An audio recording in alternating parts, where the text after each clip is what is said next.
அசோகர் கல்வெட்டுகளில் இருந்த பிராமி எழுத்துக்கள் 2300 ஆண்டுகால வட இந்திய வரலாற்றை வெளிக்கொண்டு வந்தது.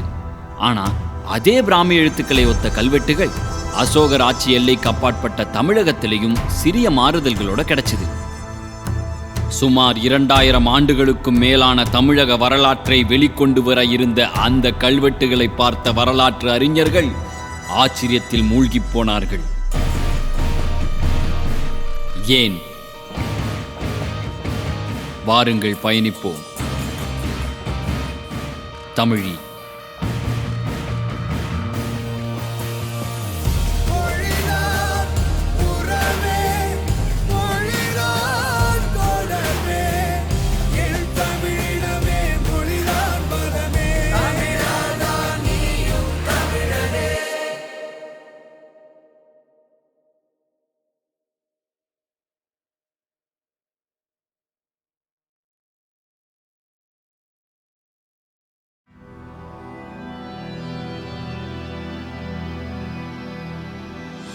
தமிழ்நாட்டை பொறுத்தளவில் முதல்ல 1882 ராபர்ட் சீவல் அவர்கள் நம்ம மதுரை பகுதியில் மாங்குளம்ங்கிற இடத்துல 2 கல்வெட்டுகள் இருக்கிறத வெளியிடுறார். அதுக்கப்புறம் பிராமி போன்ற எழுத்துக்கள் பொறிக்கப்பட்ட கல்வெட்டுகள் தமிழகத்தில் பல இடங்களில் கண்டுபிடிக்கப்பட்டது.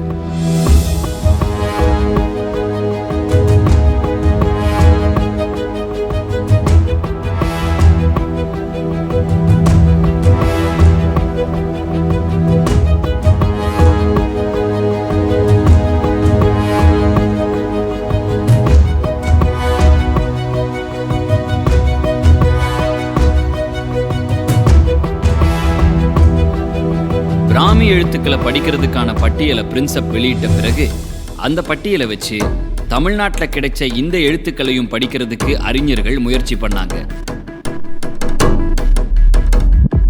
அது வரைக்கும் இந்தியாவில் கிடைச்ச பெரும்பான்மையான பிராமி கல்வெட்டுகள் எல்லாமே பிராகிருத மொழியில் தான் எழுதப்பட்டிருந்துச்சு. ஸோ தமிழ்நாட்டில் கிடைக்கிற இந்த பிராமி கல்வெட்டுகளும் பிராகிருத மொழியில் தான் எழுதப்பட்டிருக்கணும்னு நினச்சி அறிஞர்கள் படிக்க முயற்சி பண்ணாங்க. ஆனால் இந்த எழுத்துக்களை படித்தா அது பிராகிருத மொழியில் அர்த்தத்தை கொடுக்கல. அது அவங்க எல்லாருக்கும் மிகப்பெரிய குழப்பமாக இருந்துச்சு. அசோகரோட நிலப்பரப்பு முழுக்க பிராமி எழுத்துக்கள் மூலமா பிராகிருத மொழி எழுதப்பட்டிருக்க தமிழகத்தில் கிடைக்கிற பிராமி எழுத்துக்களை படிச்சா அது பிராகிருத மொழியில அர்த்தத்தை கொடுக்காதது எல்லாருக்கும் மிகப்பெரிய அதிர்ச்சியா இருந்தது. ஆனால் அதை படிப்பதற்கு பலரும் முயற்சி பண்ணுறாங்க. அதில் குறிப்பாக கிருஷ்ணசாஸ்திரி அவர் என்ன சொல்கிறார், இது பாலியாக இருக்கலாம். பாலி என்பது பிராகிருதத்திற்கு மாறிய சமகாலத்தில் வடநாட்டில் இருந்த புத்த மதத்தை சேர்ந்தவர்கள் பயன்படுத்திய ஒரு மொழி, அதுவாக இருக்கலான்னு அவர் சொல்கிறாரு. ஆனால் இந்த எழுத்துக்களை படித்து பாலி மொழியில் அர்த்தத்தை கொண்டு வர முடியல. அப்புறம் தான் தமிழ்நாட்டில் கிடைக்கிற இந்த கல்வெட்டுகள் இருக்கிறது பாலியும் இல்லை பிராகிருதமும் இல்லை, வேறு ஏதோ ஒரு பண்டைய மொழியாக இருக்கணும்னு அறிஞர்கள் கணிக்க தொடங்கினாங்க. KV சுப்பிரமணிய ஐயர் அந்த முயற்சியில் ஈடுபட்டு இது தமிழிலே இருக்கக்கூடிய சில குறிப்பான எழுத்துக்கள், சிறப்பு ரகரம், வல்லின ரகரம், 2 சுழினா, இந்த மாதிரி எழுத்துக்கள் இங்கே இருக்குது. வேறு எந்த மொழி எழுத்துக்கள்லையும் கல்வெட்டுகளையும் இந்த எழுத்துக்கள் இல்லை. எனவே இது தமிழ் தான் என்பதை 1924 ஒரு கருத்தரங்கில் வெளியிடுறார். ஓரியண்டல் ஸ்டடீஸுங்கிற கருத்தரங்கில் வெளியிடுறார். அந்த கல்வெட்டுகள் எல்லாம் தமிழ் மொழியில தான் எழுதியிருக்குதுன்னு சுப்பிரமணிய ஐயா அவர்கள் கருத்தரங்களை சொன்னதும் மற்ற அறிஞர்கள் எல்லாருமே அதை மறுத்துட்டாங்க. தமிழ் மொழியை 2300 ஆண்டுகளுக்கும் மேலா தமிழகத்தில் இருக்கிற மக்கள் பயன்படுத்தி வந்துட்டு இருக்காங்கிறத யாருமே ஏத்துக்க தயாரா இல்ல. ஆனால் ஐராவதம் மகாதேவன் போன்ற அறிஞர்கள் தமிழ்நாட்டு கல்வெட்டுகள் இருக்கிற செய்தி தமிழ் மொழியில தான் எழுதியிருக்குன்னு வெற்றிகரமா படிச்சு காண்பிச்ச பிறகு இந்திய மொழியியல் அறிஞர்களும் வரலாற்று அறிஞர்களும் வாயடைச்சு போனாங்க.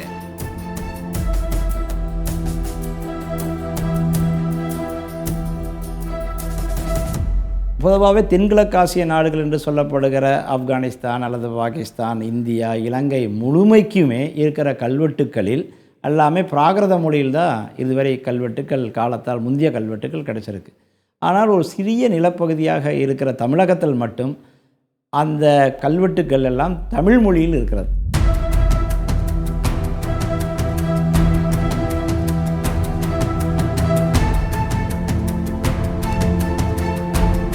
ஜைன நூலான சமவேங்க சுத்தம் பண்டைய இந்தியாவில் இருந்த எழுத்துக்களோட பட்டியலை குறிப்பிடும்போது பிராமிங்கிற எழுத்து வகை இருந்தது போலவே தமிழிங்கிற எழுத்து வகை இருந்ததையும் குறிப்பிடுது. இப்போ பம்மி என்ற இந்த அதைத்தான் இன்றைக்கி பிராமின்னு சொல்கிறாங்க.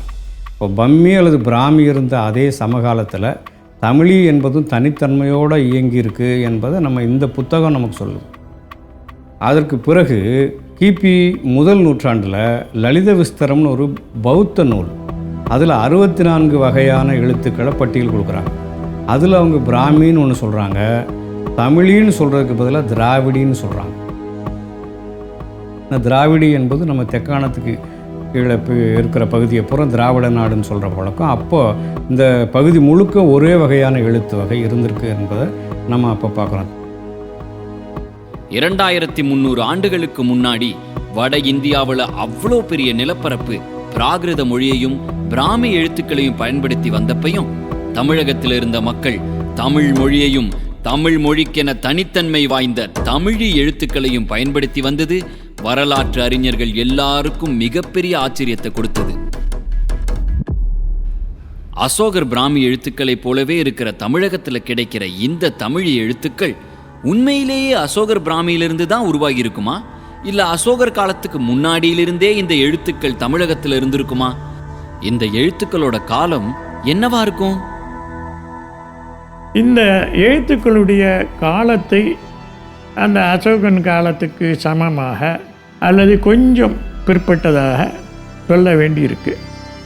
அசோகர் கல்வெட்டில் இருக்க ஆன்டியோகஸ் பேரை வச்சு அசோகன் பிராமியோட காலத்தை நிர்ணயித்த மாதிரி தமிழ்நாட்டில் கிடைக்கக்கூடிய இந்த தமிழ் பிராமி கல்வெட்டுகளுடைய காலத்தை நிர்ணயிக்க நேரடியான சான்றாதாரம் எதுவும் இல்லை. நமக்கு கிடைக்கிற ஒரே சான்றாதாரம் இந்த கல்வெட்டுகள் எல்லாமே சமண மத படுக்கைகளில் இருக்குது.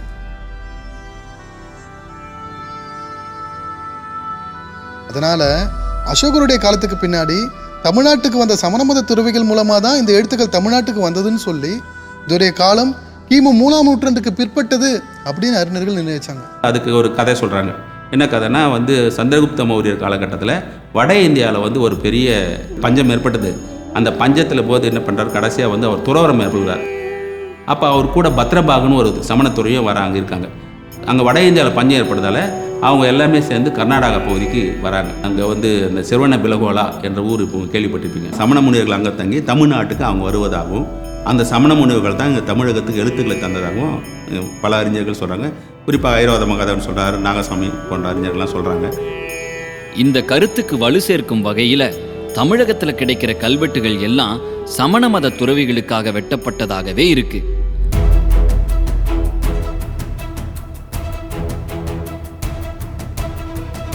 தமிழகம் முழுவதும் பல இடங்கள்ல கிடைக்கக்கூடிய இந்த சமண மத துறவிகள் வாழ்விடங்கள் மூலமா 2300 ஆண்டுகளுக்கு முன்னாடி தமிழகத்துல சமண மதம்னு பொது பெயரால் அழைக்கப்பட்ட அவைதீக மதங்கள் ஆழமா வேரூன்றி இருந்ததை பார்க்க முடியுது.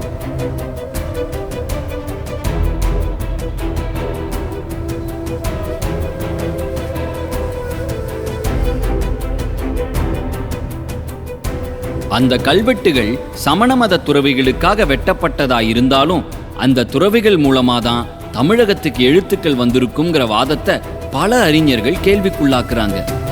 திருவண்ணாமலையில் நமக்கு கிடைக்கின்ற பழமையான கல்வெட்டு எதுனா கிபி 7ஆம் நூற்றாண்டு கல்வெட்டு தான்.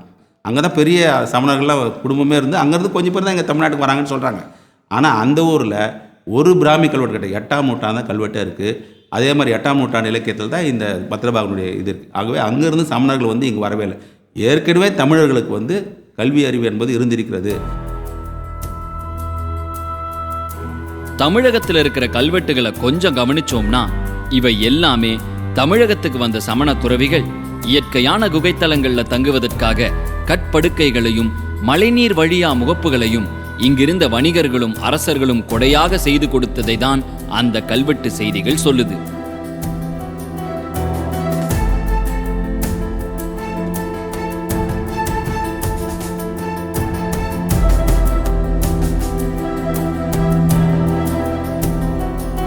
அப்ப சமண துறவிகளுக்கு முன்பே வணிகர்கள் அரசர்கள் மத்தியில இந்த வரி வடிவம் நன்கு புழக்கத்தில் இருந்திருக்கும்னு சில அறிஞர்கள் கருதுறாங்க. தமிழக வணிகர்கள் எந்த அளவு தமிழ் எழுத்துக்களை ஆழமா தெரிஞ்சு வச்சிருந்தாங்கிறதுக்கு ஆதாரமா தமிழி எழுத்துக்கள் பொறிக்கப்பட்ட பானை ஓடுகள் தமிழகம் மட்டுமில்லாம எகிப்து, தாய்லாந்து, ரோம் மற்றும் பல அரபு நாடுகள்லயும் கிடைக்குது.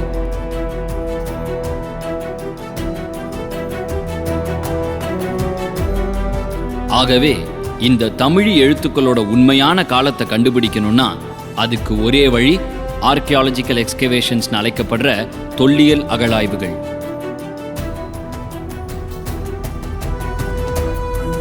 தமிழகத்துல இதுவரைக்கும் குறைவான அகழாய்வுகளே நடந்திருந்தாலும் சமீபத்தில் நடந்திருக்கிற சில அகழாய்வுகள் ஏராளமான அதிர்ச்சிகரமான முடிவுகளை கொடுத்திருக்கு. தமிழகத்தில் கிடைக்கின்ற இந்த தமிழ் எழுத்துக்களை பற்றியும் தமிழக வரலாற்றை பற்றியும் இதுவரை இருந்த அனைத்து நம்பிக்கைகளையும் மாற்றி அமைத்து ஆய்வு உலகத்தில் மிகப்பெரிய அதிர்வலைகளை உருவாக்கியிருக்கிறது. இதனால் நம் வரலாற்று புத்தகங்களில் இருக்கின்ற பல பக்கங்களை மாற்ற வேண்டிய சூழ்நிலை இப்பொழுது ஏற்பட்டிருக்கின்றது. தொடர்ந்து பயணிப்போம். தமிழி.